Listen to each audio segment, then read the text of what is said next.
Hi friends, welcome back to session 5 of our play Othello. अभी तक हम लोगों ने पढ़ा कि किस तरह से इयागो ओथेलो के मन में डेस्डेमोना और कैशियो के प्रति शक पैदा करने की कोशिश करता है और ओथेलो भी थोड़ा थोड़ा कन्विंस हो जाता है और उसे कहता है इयागो को कि अगर तुम्हारे पास कोई प्रूफ हो तो मुझे ला के दो, तब मैं इस बात को कंसिडर करूंगा, अदरवाइज बिना कोई प्रूफ के मैं अपनी वाइफ पे शक नहीं कर सकता। बट फिर जब उसे याद दिलाता है कि किस तरह से उसके फादर के साथ भी अपने फादर के साथ भी तुम्हारी वाइफ ने धोखा किया था जब वो तुमसे शादी की थी, तो कहीं ना कहीं उसका शक और भी ज़्यादा गहरा हो जाता है। तो चलते हैं आगे, let's see page 37। Iago bagged apology for having moved him. Iago ने अपॉलॉजी मांगी ओथेलो से कि देखिए सर, खामखा मेरे थॉट की वजह से आपको गुस्सा आ रहा है, आपके मन में शक पैदा हो रहा है, मेरा ये इंटेंशन कभी नहीं था। But Othello urged him to go on, पर ओथेलो बोला नहीं, जो भी तुम्हारे मन में है पूरा बात कहो ताकि मैं क्लियरिटी के साथ सोच सकूं कि क्या सच है क्या गलत।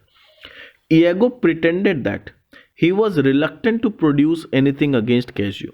इयागो ने प्रिटेंड किया कि कैजियो के अगेंस्ट में मेरे पास सबूत तो है, पर सर मैं देना नहीं चाहता, खामोका आपकी दोस्ती पे दरार आ जाएगी। वो इस तरह से प्रिटेंड कर रहा है।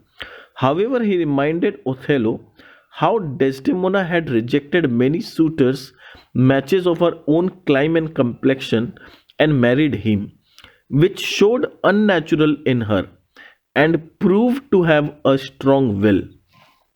फिर बाद में इयागो ने याद दिलाया ओथेलो को कि देखिए सर, किस तरह से डेस्डेमोना ने अपने क्लाइम और अपने जैसे कम्प्लेक्शन के बहुत सारे लड़कों को ठुकरा दिया और फिर आपसे शादी की, जो कि थोड़ा सा डार्क कम्प्लेक्शन था। विच शोड अननेचुरल इन हर, जो कि एक लड़की के लिए काफ़ी अननेचुरल सा बिहेवियर था कि वो अपने क्लाइम के लोगों से शादी ना करे, अपने कम्प्लेक्शन के जैसे लोगों से शादी ना करके आप जैसे काले इंसान से, यानी डार्क कम्प्लेक्शन वाले इंसान से शादी करे, ये थोड़ा अननेचुरल सा था। And prove to have strong will, पर उस बात ने ये प्रूव दिया कि उसका विल बहुत स्ट्रांग है। So when better judgement returned, तो यानी उस समय उसका दिमाग शायद आपके प्यार के वश में था, या फिर शायद यूँ कहे कि उस समय वो उसमें थोड़ा बचपना था, या उसमें उतना मेच्योरिटी नहीं था कि वो अच्छा डिसीजन ले सके। तो अब जब बेटर जजमेंट रिटर्न हो रहा है, जब उसकी आंखें खुल रही है, जब वो रियलाइज कर रही है, वो थोड़ी समझदार हो रही है, how probable it was that she would fall upon comparing Othello with the white complexioned young Italians of her nation। तो सर ये बहुत ज़्यादा प्रोबेबल है कि अब जब जैसे जैसे उसके पास समझदारी आ रही है और वो और भी ज़्यादा लोगों से मिल रही है, तो अब ये बहुत प्रोबेबल है कि वो कंपेयर करने लगेगी आपको और वाइट कम्प्लेक्शनड इटालियन लड़कों को, जो कि देखने में काफ़ी वाइट कम्प्लेक्शन के हैं, काफ़ी देखने में सुंदर हैं, स्मार्ट हैं, और शायद उसे लगने लगेगा कि आपसे शादी करके उसने गलती कर दी है। यानी वो इनडायरेक्टली ये हिंट करना चाह रहा है कि कैजियो आपसे ज़्यादा स्मार्ट है, कैजियो आपसे ज़्यादा इंटरेस्टिंग गाई है। तो हो सकता है कि डेस्डेमोना को अपनी गलती का एहसास हो रहा हो और वो आप और कैजियो में कंपेयर करके कैजियो को आपसे बेटर हस्बैंड मान रही हो।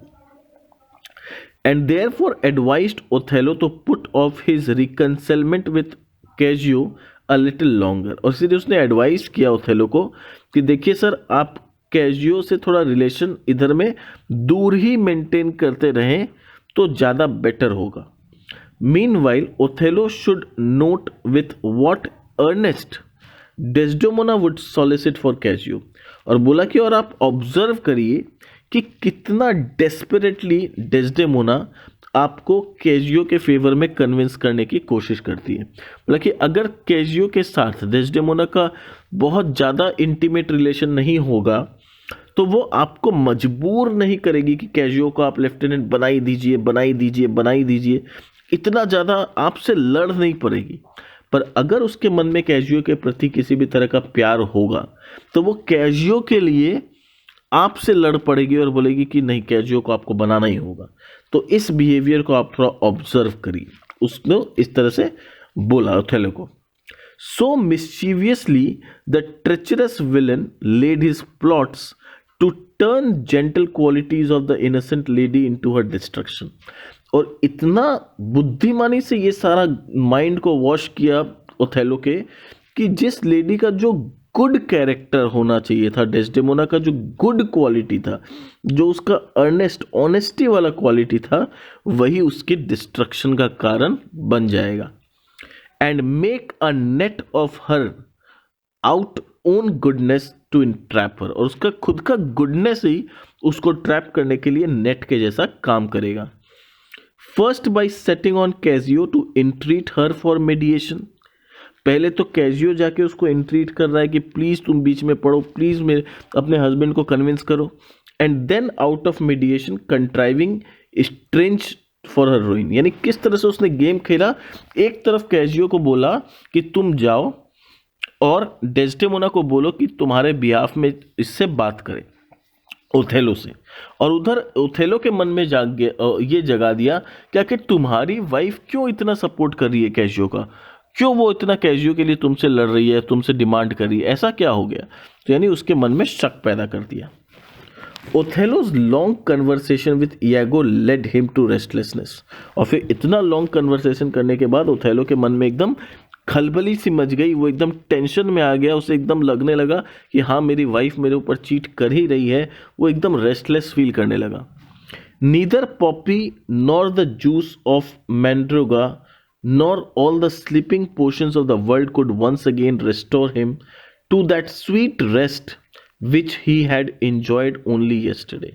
यानी अब किसी भी तरह का कोई जूस या किसी भी तरह का कोई खाना या किसी भी तरह का कोई सॉन्ग, म्यूजिक या ऐसा कुछ भी नहीं है आसपास जो कि ओथेलो के मन को शांत कर सके, उसके दिमाग को शांत ठंडा कर सके और वो खुशी दे सके जो खुशी उसने पिछले दिन जब वो पहली बार इस सिप्रेस पे आया था अपनी वाइफ के साथ, वो बहुत खुश था। पर आज वो खुशी कहीं ना कहीं डिस्ट्रॉय हो चुका इयागो से कन्वर्सेशन के बाद। His occupation sickened him. उसका ऑक्यूपेशन ही उसके दुख का कारण बन रहा था।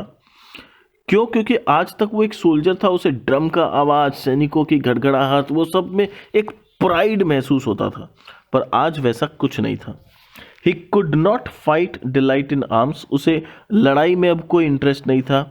His heart that used to be aroused at the sight of troops। यानी जब ट्रूप का साइट देखता था तो वो एकदम जोश में आ जाता था, जोश से भर जाता था, पर आज it's no longer stir at the sound of drums. पर आज ड्रम्स की आवाज उसे अराउज नहीं कर रही है, उसके अंदर जोश नहीं लेके आ पा रही है।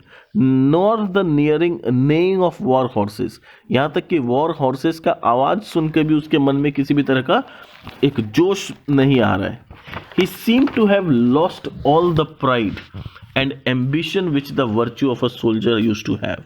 यानी एक सोल्जर के मन में जो प्राइड और एम्बिशन वाला भावना था वो सारा खत्म हो गया, क्योंकि उसका दिल टूट चुका है, वो बहुत ही ज़्यादा हर्ट है। और जब इंसान इतना डिप्रेशन में चला जाता है, इतना हर्ट हो जाता है, तो उसे कुछ भी अच्छा नहीं लगता। तो इसका कंडीशन ऐसा हो गया कि वो शक के कारण पूरी तरह से डिप्रेशन में आ चुका है। Sometimes he thought his wife to be honest. एक बार वो सोचता है नहीं डेस्डेमोना ऐसा नहीं करेगी, जो मेरे से इतना प्यार करती है कि अपने फादर को छोड़ के आ गई मेरे लिए, वो ऐसा नहीं करेगी। फिर उसके मन में नेगेटिव थॉट आता है, जो अपने फादर को छोड़ सकती है वो मुझे क्यों नहीं छोड़ सकती है। तो इस तरह का कॉन्ट्रडिक्टरी थॉट उसके दिमाग में बार बार आ रहा है। Again he wondered that she was not. और फिर वो सोचने लगता है नहीं वो ऑनेस्ट नहीं है।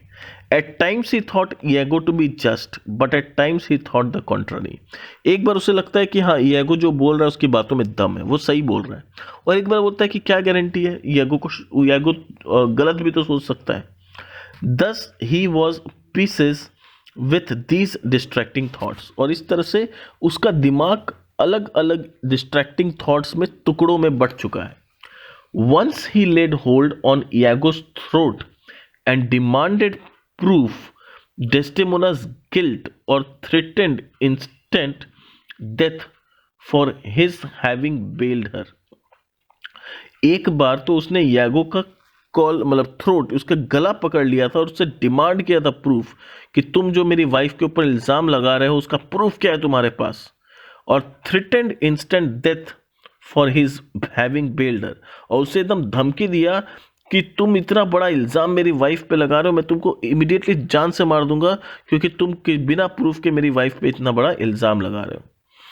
Iago fend indignation that is honesty was miss interpreted, और इयागो ने फेंड किया और कहा कि सर मेरी ऑनेस्टी को आप मिस इंटरप्रेट कर रहे हैं।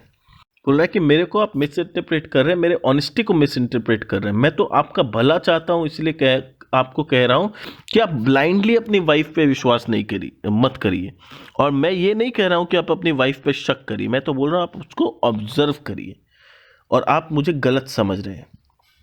He pointed out if Othello had seen a handkerchief in the hand of Desdemona that was strawberry spotted, and Othello acknowledged that it was the first gift to Desdemona. और फिर बाद में उसने point out किया Othello को कि sir आप ही बताइए, आपने क्या डेस्डेमोना के हाथ में वो हैंकरचीफ देखा है जिसमें स्ट्रॉबेरी स्पॉटेड किया हुआ था? ओथेलो ने एक्नॉलेज किया, हाँ वो हैंकरचीफ मैंने ही डेस्डेमोना को दिया था, वो इनफैक्ट मेरी तरफ से फर्स्ट गिफ्ट था उसे। That same handkerchief said Iago, तो इयागो बोला सर वही handkerchief did I see Michael Cassio this day wipe his face with, और वही हैंकरचीफ को मैंने माइकल कैजियो के हाथ में देखा, वो उससे अपना चेहरा पोंछ रहा था। Othello replied, if it be as you say, अगर ऐसा हुआ जैसा कि तुमने मुझसे कहा है, I will not rest till wide revenge swallow them up, मैं तब तक चैन से नहीं बैठूंगा अगर यह सच साबित हुआ, जब तक मैं दोनों को खत्म ना कर दूं। First for a token of your fidelity I expect that Cassio shall be put to death within 3 days, और मैं अगर ऐसा साबित हो गया तो मैं मेक श्योर करूंगा कि within 3 days Cassio shall be put to death, मैं 3 दिन के अंदर कैजियो को जान से मार दूंगा, उसे डेथ सेंटेंस सुना दूंगा। And for that fair devil किसको बोला गया है? डेस्डेमोना को।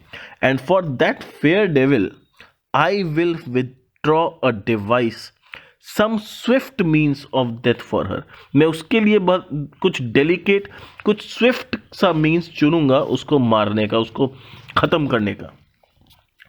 Othello did not care to inquire how Cassio came by with the handkerchief of Desdemona, और ओथेलो के मन का शक इतना ज्यादा हो चुका था कि उसने शक के मारे, अपने एंगर की वजह, अपने क्रोध की वजह से लॉजिकली सोचना बंद कर दिया था। उसने ये पूछना तक जरूरी नहीं समझा कि कैजियो के पास वो हैंकरचीफ कैसे आया। ठीक है, उसके मन में अगर उसने मान लो कैजियो को देखा भी हैंकरचीफ के साथ, तो पहला काम जो एक लॉजिकल इंसान करता है वो जाके पूछेगा ये हैंकरचीफ तुम्हारे पास कैसे आया। पर ये पूछे बिना उसने अपने मन से एक जजमेंट कर लिया, अपने मन से एक डिसीजन कर लिया कि शायद डेस्डेमोना का उसके साथ कोई अफेयर चल रहा है, और डेस्डेमोना ने उसे गिफ्ट कर दिया, और जो पहला गिफ्ट ओथेलो ने डेस्डेमोना को किया था, वो पहला गिफ्ट डेस्डेमोना ने कैजियो को कर दिया। तो ये सारी बातें अपने आप उसका मन ये कहानी बना लिया, जबकि इसमें कुछ भी सच नहीं है। Othello did not care to inquire how Cassio came by the handkerchief of Desdemona. He passed death sentence upon both of them. उसने दोनों के ऊपर डेथ सेंटेंस घोषणा कर दी। मतलब Desdemona had never given such a present to Cassio, Desdemona ने कभी अपना वो हैंकरचीफ किसी भी बहाने कैजियो को दिया ही नहीं था present. Nor would this constant lady have ever wronged her husband with doing so naughty a thing, और ना ही उसने कभी ऐसा सोचा भी था कि कभी वो ऐसा कुछ कर सकती है कि अपने हस्बैंड का पहला गिफ्ट वो किसी और इंसान को प्रेजेंट कर दे। वो ऐसी लड़की थी ही नहीं। द श्रीउड इयागो, पर ये इयागो की शातिरगिरी थी। यूज्ड हिज वाइफ एमिलिया, उसने अपनी वाइफ एमिलिया का इस्तेमाल किया। एमिलिया वैसे तो काफ़ी अच्छी लड़की थी, पर वो अपने हस्बैंड के अगेंस्ट में तो नहीं जा सकती थी, इसलिए उसे अपने हस्बैंड का सारा ऑर्डर मानना पड़ता था। और एमिलिया को उसने मजबूर किया कि तुम जाओ और डेस्डेमोना का वो हैंकरचीफ चुरा लो और उसे कैजियो के टेंट के आसपास ड्रॉप कर दो कि कैजियो यूज करने लगे उस हैंकरचीफ को। और एग्जैक्टली ऐसा ही हुआ। Where he might and thereby provide evidence to Iago's suggestion that it was Desdemona's present, और फिर इयागो ने जो सजेशन दिया था ओथेलो को कि डेस्डेमोना ने ऐसा प्रेजेंट कर दिया अपने अपने बॉयफ्रेंड को या ऐसा कुछ कैसियो को, तो वो बात सच साबित हो जाए, और इसके लिए उसने अपनी वाइफ को इस्तेमाल किया। ठीक है, तो आज के सेशन को यहीं तक रखते हैं। नेक्स्ट सेशन में जब हम आएंगे तो हम कंटिन्यू करेंगे from the next paragraph. Thank you so much for listening.